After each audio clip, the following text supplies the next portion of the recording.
Houthi operations in the Red Sea are widely seen as part of the conflict with Israel.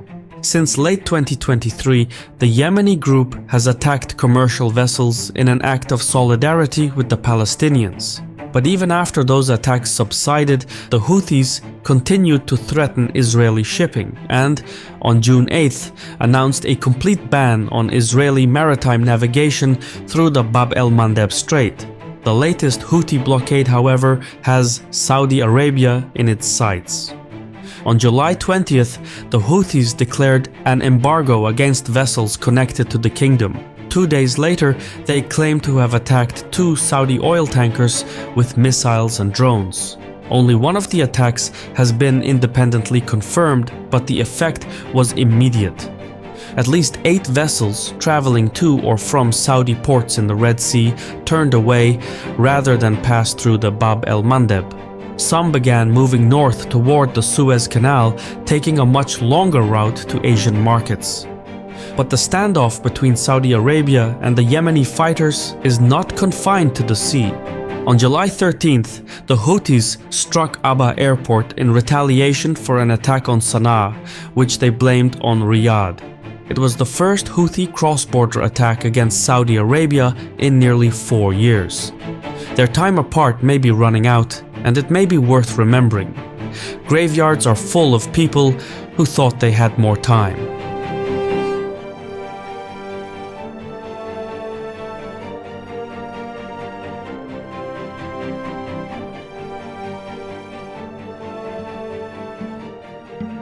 Both sides have now traded blows, but the fight is only beginning. Over 170 sources covered the story, but it's difficult to tell what is actually happening. Each source presents a different version of events. This is exactly why I use Ground News, today's sponsor. It's the best tool for staying objective in my reporting. Ground News lets me instantly see how the coverage splits. While left-leaning outlets focus on the Houthi attacks and threats, most right-leaning sources frame things from the Saudi angle, focusing on how the Saudi Air Force struck Houthi targets or how Saudi air defenses intercepted drones and missiles. It's the same story, but viewed through 2 different realities. With Ground News, however, I cut through that because they pull in coverage from local and international sources and put it in one easy-to-read feed, letting me quickly see every angle of the story and get to the truth. And the color-coded layout makes it easy to filter for high factuality sources, see political bias, or filter for the geographic origin of each source. On developing stories like this, Ground News provides clarity you don't find anywhere else. Because I believe in Ground News so much, we're offering you 40% off the same Vantage plan that I use for my research. Just click the link in the description or go to ground.news/Caspian. It's one of the biggest discounts they've ever offered. The roots of the Saudi-Houthi conflict stretch back decades. In 2015, Saudi Arabia intervened in Yemen's civil war to restore the internationally recognized government after the Houthis seized control of northern Yemen. What followed was a grinding cross-border war. Saudi Arabia carried out airstrikes across Houthi-controlled territory, while the Houthis launched missiles and drones at Saudi cities, airports, and oil infrastructure. Riyadh also restricted access to airports and harbors in Houthi-controlled territories, arguing that the measures were necessary to prevent weapons from reaching the group. However, the Houthis saw these measures as an attempt to isolate the territory under their control. Then, in 2022, a UN-mediated truce put a stop to the fighting, but many of the economic and logistical restrictions remained in place. And so, with that in mind, the Houthis justify their maritime embargo on Saudi Arabia as an eye for an eye. Saudi Arabia restricts Houthi air and sea routes, so the Houthis will restrict Saudi shipping henceforth. That doesn't necessarily mean the group intends to stop every single Saudi vessel entering or leaving the Red Sea. The Houthis don't possess the conventional capabilities for that. On the flip side though, they don't need sophisticated capabilities to make transit through the Bab el-Mandeb Strait dangerous and expensive. Their previous Red Sea campaign demonstrated as much.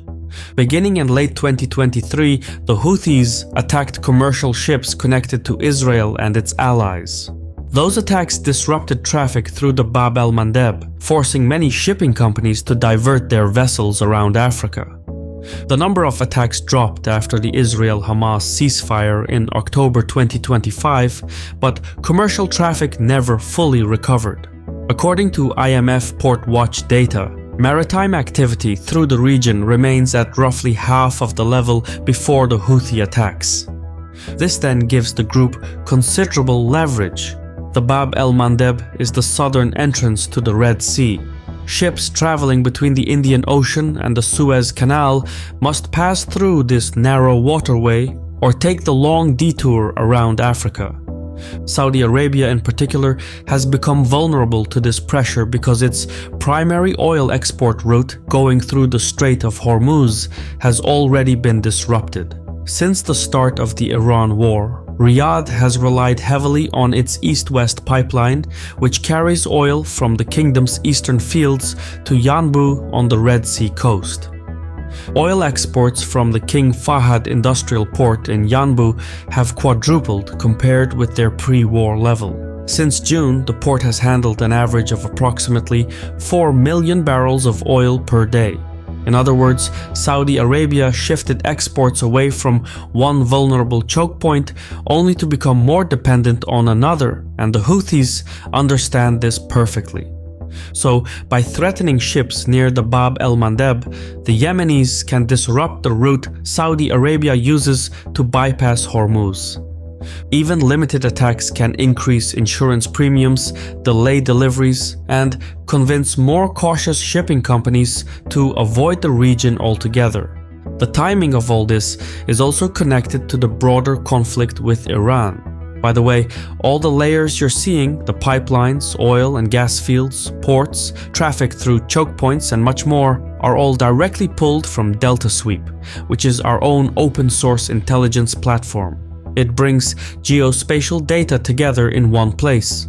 You can explore it for yourself at deltasweep.com. Until now, the Houthis have largely remained on the sidelines of the Iran war. But with the United States attacking Iranian power infrastructure and thereby raising the stakes, Iran is now matching the rhetoric by calling on the Houthis to close the Bab el-Mandeb. And so, conflict around Hormuz has strengthened the Houthis at the other end of the peninsula. Riyadh must therefore consider not only the Houthis themselves, but also the possibility that any clash could become tied to the wider conflict with Iran. And that's something the Houthis may believe that Saudi Arabia is unwilling to risk. During the first phase of the Yemeni war, Houthi missiles and drones repeatedly struck Saudi territory. Airports, oil installations, and other infrastructure were targeted. Even when Saudi air defenses intercepted incoming projectiles, the attacks imposed political and economic costs. Riyadh has spent the last 4 years attempting to leave that conflict behind. It is thus reluctant to return to an all-out conflict. But for the Yemeni group, that reluctance creates an opening. Sometimes, when diplomacy stalls, missiles can bring it back to the table. Saudi Arabia now faces a difficult choice. It must decide which risk it can afford.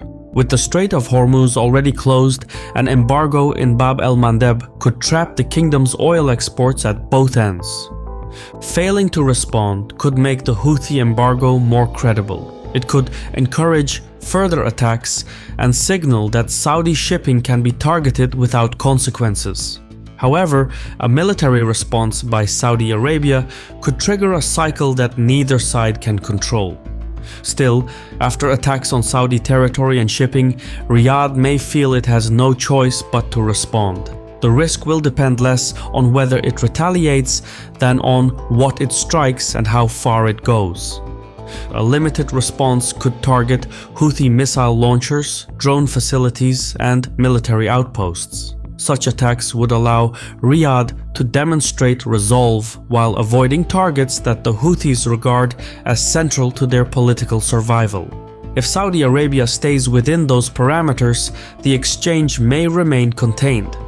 However, if the Saudis broaden the target list to include Sana'a Airport, Al Hudaydah Port, government buildings, or senior Houthi leaders, the Houthis could retaliate against Saudi airports, harbors, desalination plants, or the oil infrastructure at Yanbu.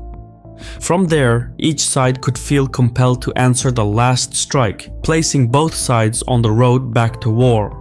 Suppose that happens, outside powers could then be pulled into the conflict.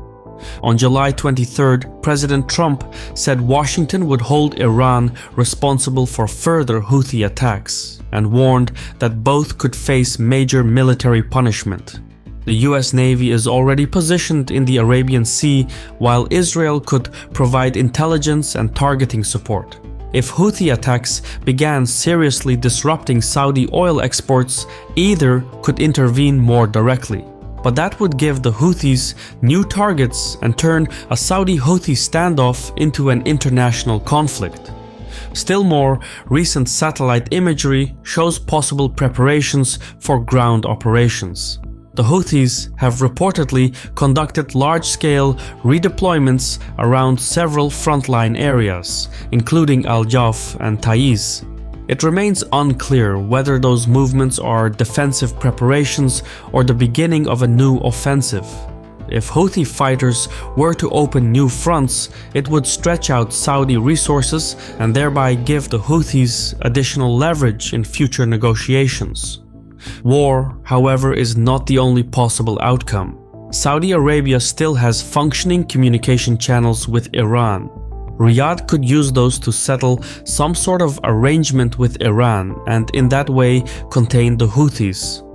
But such a deal would have to offer something of substantial value to both Iran and the Yemeni group. For instance, the kingdom could loosen restrictions on Houthi-controlled airports, release some funds, or restart negotiations before the current hostilities spiral out of control. For Riyadh, the primary objective would be to protect its oil trade, but concessions made under Houthi pressure could establish a precedent. The group might get the idea that attacks on shipping are an effective way to extract further compromises. So, at heart, Saudi Arabia's problem is not simply whether it can retaliate. It must foremost determine whether retaliation would protect its interests or place more of them within Houthi range.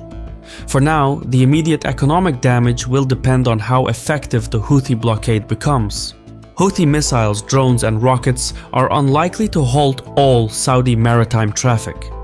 Their longer-range weapons can theoretically reach Yanbu, ships in the northern Red Sea, and even areas closer to the Suez Canal.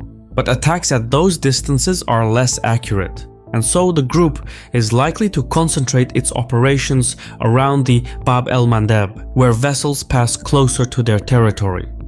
Some risk-averse shipping companies will avoid the strait altogether, but others, those willing to chance it, will continue operating through it, particularly if the financial rewards justify the danger. Technically, Saudi tankers can travel north through the Suez Canal rather than through the Bab el-Mandeb. From there, they can take the scenic route across the Mediterranean and the Atlantic, then circle Africa before continuing to Asian markets. Doing so would prevent the Houthis from completely isolating Yanbu. However, rerouting tankers through the Suez Canal would increase transit times, insurance premiums, and shipping costs. As a result, Saudi revenues would certainly plummet, but at least global markets would be spared from a major supply shock. So, for the Saudis, taking the Suez route isn't exactly a preferred option. By itself, a limited Houthi campaign around the Bab el-Mandeb is unlikely to affect global oil prices, but that could quickly change if the group attacks the infrastructure that makes Saudi Red Sea exports possible. Sustained strikes against Yanbu's oil loading facilities or the East-West pipeline could restrict Saudi Arabia's ability to move crude altogether. Unlike attacks that merely force ships to take longer routes, damage to those energy installations would remove export capacity from the market.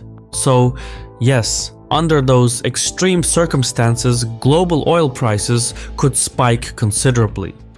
However, for now, both Saudi Arabia and the Houthis have ample reasons to stop short of another war. The Houthis want concessions without exposing their assets to another Saudi air campaign. Meanwhile, Riyadh wants to defend its shipping without placing its cities and economic infrastructure under sustained missile attacks. But the margin for error is slim. One mistake could trigger a chain reaction. The Houthis attack Yanbu, Saudi Arabia strikes back harder, and the United States, Israel, or forces inside Yemen get pulled in. At that point, the more flags enter the war, the fewer white flags remain to end it. Before we end, one final note. If you want to follow developments like these as they happen, you can use the same platform I use, Delta Sweep.